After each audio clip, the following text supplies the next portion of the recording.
Skip the latest fad diet. Get this, the best way to manage your weight may already be on your plate. Jeff Wagner cooks up a healthy plan on how to approach your next meal. I love barbecue, and not just for the meat, but the sides. And if you're like me, this is how you'd attack this meal. A bite of pork, a bite of cornbread, a scoop of sweet potatoes, and a scoop of beans. Fun for my taste buds, maybe not so much for my digestive tract. Does the order in which you eat food matter? Good question.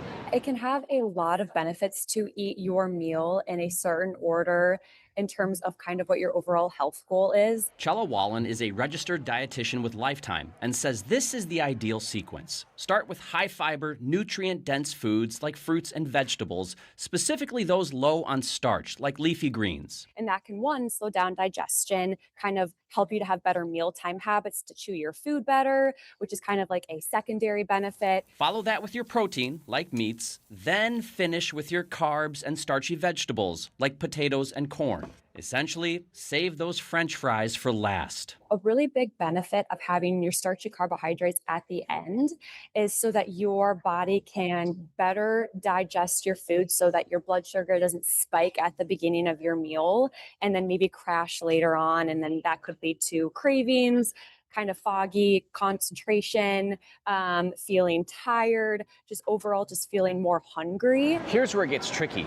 Food groups are often served in one package. Think burgers, burritos, stir fry, grain bowls.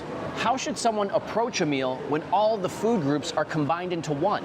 So a lot of times if someone's going to have a sandwich or a burger, maybe having some high fiber vegetables and dip on the side first, or having a little bit of protein on the side, like maybe a yogurt before they start. That way you're anchoring your meal with enough vegetables and enough protein, and maybe even starting your meal with those two.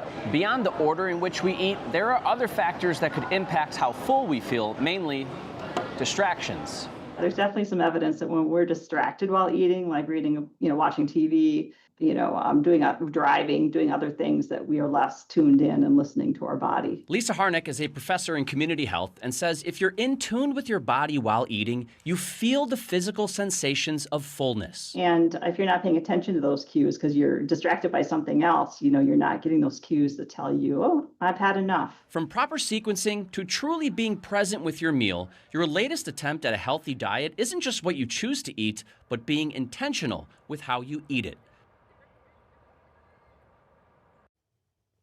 Okay, I learned something new. I mean, it kind of makes sense. When you have a 4-course meal, they bring you like the salad first, and then usually the protein, and then, the starches and things. What do they bring you first, though?